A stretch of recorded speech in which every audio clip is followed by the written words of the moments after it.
Tenim un nou problema.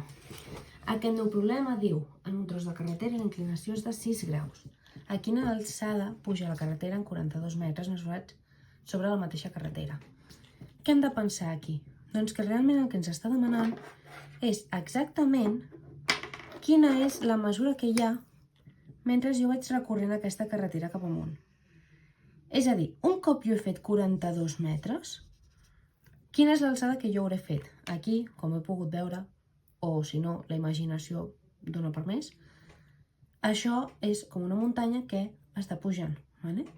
Llavors, vols saber l'alçada que hi ha als 42 metres. Sí? Llavors, realment la informació que ens està donant és exactament el tros del triangle, en el moment en el que ho convertim en triangle, que puja.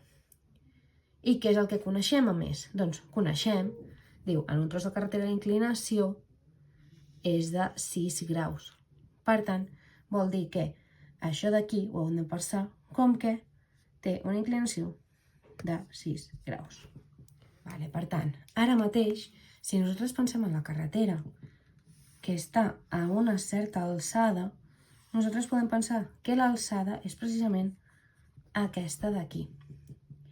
I la carretera, la grandària de la carretera, els metres que ha recorregut un vehicle, un cotxe, el que sigui, serà aquesta hipotenusa. Com hem dit, 42 metres és el valor que té això. I el grau d'inclinació serà precisament aquest d'aquí, és a dir, això serà 6 graus. Llavors, quina és ara mateix la funció trigonomètrica o la raó trigonomètrica que nosaltres coneixem per fer servir el catet oposat entre la hipotenusa? Doncs justament el que coneixem nosaltres és el sinus. Per tant, l'apuntaré per aquí. Sabem que sinus d'alfa és igual a catet oposat entre hipotenusa. I què és el que tenim nosaltres? O sigui, nosaltres quina informació podem dir que tenim? Doncs la informació que nosaltres podem dir que tenim és precisament la hipotenusa, que són els 42 metres, i el sinus d'alfa, perquè serà el sinus de 6 graus. Per tant, primer de tot, amb lletres, com fem per aïllar el catet oposat, que és exactament l'alçada que nosaltres volem saber. És a dir, nosaltres volem conèixer això d'aquí. Sí? Llavors, què és el que nosaltres volem saber? Doncs per poder aïllar aquest catet oposat que tenim aquí, ho farem de la següent manera. I és que multiplicarem la hipotenusa pel sinus que tenim i això ens donarà el catet oposat.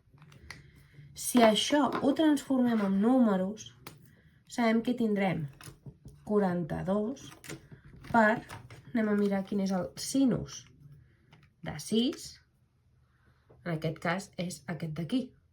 Sí, però recordem que hem de mantenir el màxim número possible de la calculadora. Per tant, seguirem posant sinus de 6 i això serà igual al catet oposat. Què faré aquí? Multiplicaré aquest 42 pel sinus de 6, li posaré l'igual i el resultat que obtenim és el que escriurem aproximadament. Per tant, el catet oposat serà aproximadament el 4,39 metres. És a dir, amb 6 graus d'inclinació de la carretera, l'alçada que aconseguirem serà 4,39 metres, aproximadament.